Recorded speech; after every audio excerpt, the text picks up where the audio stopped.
Este vídeo ha sido posible gracias a Bethesda.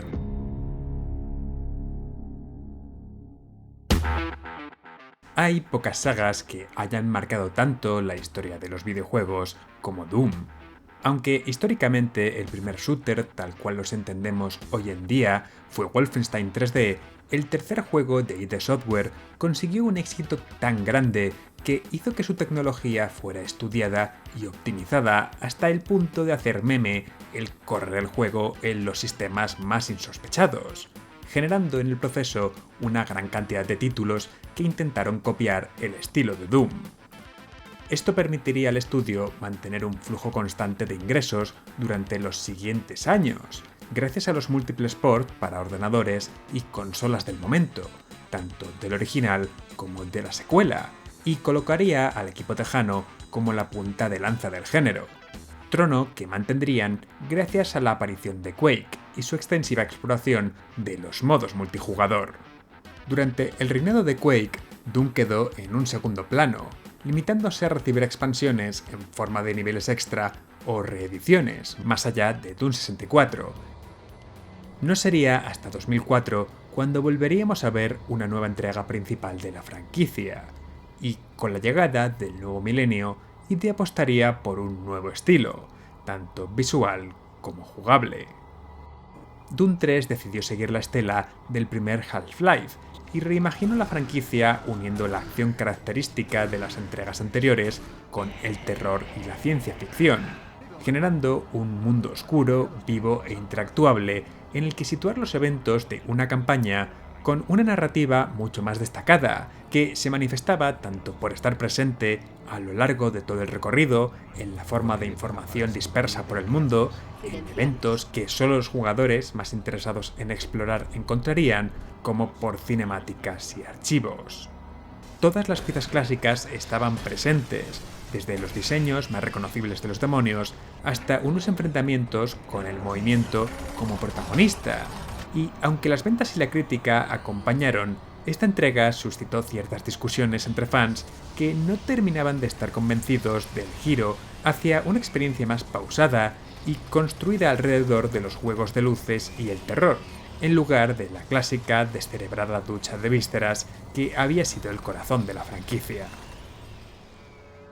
A pesar del éxito financiero, Doom desaparecería casi por completo del mapa, quitando varios proyectos menores para móviles, mientras ID se centraba en crear un nuevo motor con la generación de Xbox 360 y PlayStation 3 en mente, y en el desarrollo de Rage, una nueva IP que nunca terminó de conseguir el éxito de sus anteriores producciones.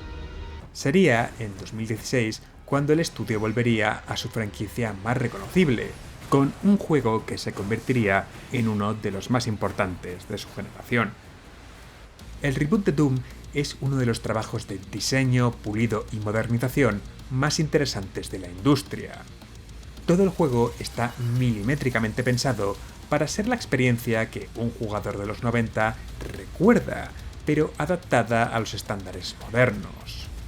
El movimiento genera una sensación de inercia que confiere peso al personaje. Las ejecuciones permiten diseñar enfrentamientos en los que los jugadores tengan que priorizar ciertos enemigos frente a otros, dependiendo de los recursos disponibles, además de ofrecer pequeños momentos de pura violencia que refuerzan la idea de ser una máquina imparable, y el diseño de los mapeados recordaba mucho a los laberintos de pasillos y estancias repletas de enemigos, trampas y secretos de los juegos originales. Y además tenía la mejor escopeta de doble cañón de la historia de los videojuegos.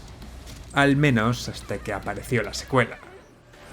4 años después llegaría Eternal, que, en pocas palabras, ofreció un gameplay equivalente a ser un monopuesto de coca armado con 2 escopetas. Este juego exploró la agresividad en un contexto de combates construidos como pequeños puzzles. Todo el gameplay favorecía el cargar contra los enemigos, primero por ofrecer un movimiento mucho más rápido que su antecesor, además de la posibilidad de dashear, pero también por la necesidad de gestionar los recursos del escenario y los que se podían obtener de los demonios. Con mapeados mucho más abiertos y a varias alturas, Eternal te obligaba a estar en continuo movimiento para evitar ser alcanzado por algún proyectil o golpe lanzado desde algún punto ciego, y como cada arma era especialmente útil para eliminar a un enemigo concreto, el control del espacio y el tiempo eran vitales. Hablamos de un título que consiguió dejar a su antecesor como una mera demo, pero con un ritmo un tanto irregular como consecuencia de la gran cantidad de secciones de plataformas, y con una complejidad a nivel mecánico y jugable que no terminó de convencer a cierta parte del público. Y esto es importantísimo para entender la apuesta que ID ha hecho para The Dark Ages. El planteamiento de todo el juego gira en torno a la sensación de poder, de estar a los mandos de un tanque humano blindado de 2 metros de alto, que va a estallar todo cuanto se ponga por delante, y esta idea permea todas sus facetas. En el Doom de 2016, la historia quedaba completamente en segundo plano.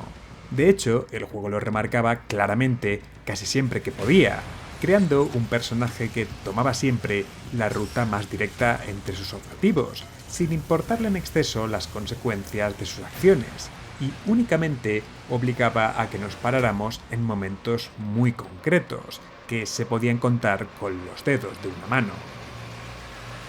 Eternal amplió el peso de la historia en su recorrido, pero en ambos casos, si querías entender los pormenores de todo lo que estaba ocurriendo, tenías que recurrir a los diarios.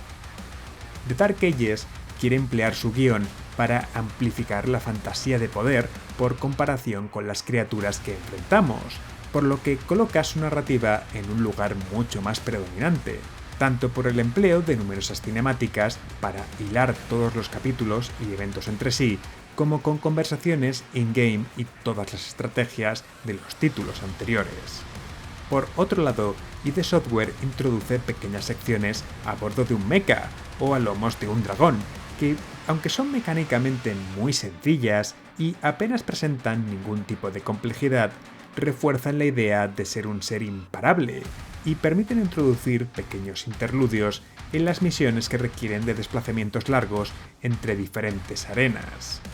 No se puede decir que sean los momentos más interesantes del título, pero hay pocas cosas que suenen más a Doom que arrancar de un bocado la tráquea de un demonio y dejarlo para que se ahogue en su propia sangre.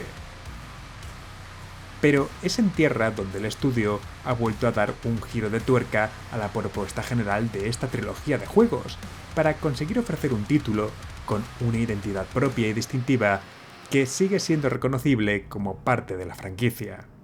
A nivel de mapeados, ID ha apostado por un mix entre los laberintos de pasillos de Doom y los escenarios más abiertos y verticales de Eternal, mezclando capítulos con estructuras guiadas que buscan crear un ritmo continuo de enfrentamientos, compensando con el ocasional puzzle, y otros superabiertos en los que el jugador puede decidir el orden en el que encara los objetivos principales, y si quiere hacerlos secundarios, convirtiendo la exploración de estos ambientes en un pequeño hiato entre enfrentamientos para aquellos jugadores que quieren mejorar su equipo todo lo posible, o descubrir todos los secretos que guardan, permitiendo tener la experiencia de un clásica de una rueda de sangre que nunca para de girar, a la vez que ofrece descansos para aquellos jugadores que puedan sentirse abrumados por el continuo desafío mecánico que propone la nueva dinámica de los tiroteos. Porque si el primer título era un juego horizontal y lento, mientras Eternal apostaba por la velocidad y la verticalidad, The Dark Ages apuesta por un gameplay más pegado al suelo y extremadamente rápido, impulsado por la continua necesidad y las pequeñas aberturas en las que los grandes enemigos dan espacio para hacer uso de todo el arsenal. Los enfrentamientos tienden a producirse en arenas mediadas instanciadas, a una o como mucho 2 alturas, de forma que se crea un coliseo en el que se puede identificar la situación general con un rápido giro de cámara, permitiendo tomar decisiones a la carrera con conocimiento sobre las zonas más pobladas, tipos de amenazas, la situación y número de objetos o la munición, pero también y sobre todo permitiendo un registro rápido de todos los proyectiles que se aproximan. Tras su fachada de shooter, The Dark Ages tiene un corazoncito de bullet hell. Apenas hay demonios que no dispongan de algún tipo de capacidad de ataque a media y larga distancia, ya sea mediante golpes que recortan rápidamente las distancias o el lanzamiento de diversas habilidades, lo que en los combates más grandes y caóticos genera una continua lluvia de ataques provenientes de todas direcciones, que el juego obliga a aprender a esquivar y, muy especialmente, a contraatacar con el escudo. Esta es la herramienta sobre la que pivota todo el juego. En Eternal había que controlar la recarga del lanzallamas, el dash o las granadas, además de la utilidad concreta de cada arma, lo que implicaba tener un HUD sobrecargado de iconos. Esta versión de Doom apuesta por simplificar muchas de estas mecánicas, ligándolas a las mejoras opcionales de cada arma, para crear una experiencia mucho más directa, a cambio de darle un gran protagonismo al escudo. Por un lado, se pueden hacer parries a ataques marcados en verde, que, dependiendo de si son proyectiles o partes de combos cuerpo a cuerpo, serán devueltos o generarán un pequeño stun si somos capaces de contrarrestar todos los golpes, pero también bloquear ataques comunes a cambio de desgastar el escudo y poder perder su uso momentáneamente. Y por otro, IDE introduce la posibilidad de cargar con él hacia un enemigo previamente fijado, generando una carrera imparable que culmina con un golpe que afecta a toda la zona circundante al objetivo. Esta combinación de posibilidades favorece que durante los combates multitudinarios se cree una dinámica de continuo movimiento y control del espacio que permite rodear al jugador de capas de amenazas superpuestas que requieren de aproximaciones distintas, pero que encajan como piezas para formar un baile de 1 o 2 minutos. Hay enemigos que requieren de estar cerca para poder hacerles frente, lo que genera un foco de atención que deja espacio a los que poseen ataques a media y larga distancia. Algunos exigen usar armas o estrategias concretas para poder ser eliminados rápidamente, y otros son meros botiquines, pero que de no prestarles atención pueden acabar convirtiéndose en una amenaza. Así, los combates se construyen alrededor de las cargas con el escudo para cortar distancias y eliminar a los enemigos menos poderosos, de los parries, bloqueos y lanzamientos del escudo que permiten escapar indemne de situaciones comprometidas, devolver el fuego contrario y recolectar recursos, y el uso de ciertas armas cuando se busca generar un efecto concreto en la masa que nos rodea. Mientras que en los enfrentamientos uno contra ciertos bosses, el parry se transforma en el protagonista de toda la acción, obligando al jugador a sobrevivir a un bullet hell que llena la pantalla de proyectiles o a aprender a contrarrestar los combos cuerpo a cuerpo del enemigo en cuestión.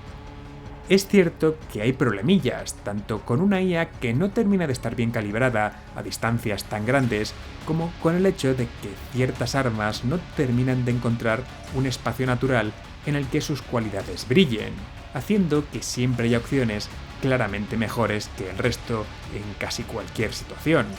Pero también lo es que en los Doom originales podías completar todo el juego haciendo uso únicamente de la escopeta, y en este The Dark Ages hay pocas sensaciones más poderosas que lanzarte a toda velocidad contra un enemigo y reventarlo con la lluvia de perdigones de una escopeta de doble cañón que parece ir a desgarrar el propio tejido de la creación con cada cartucho.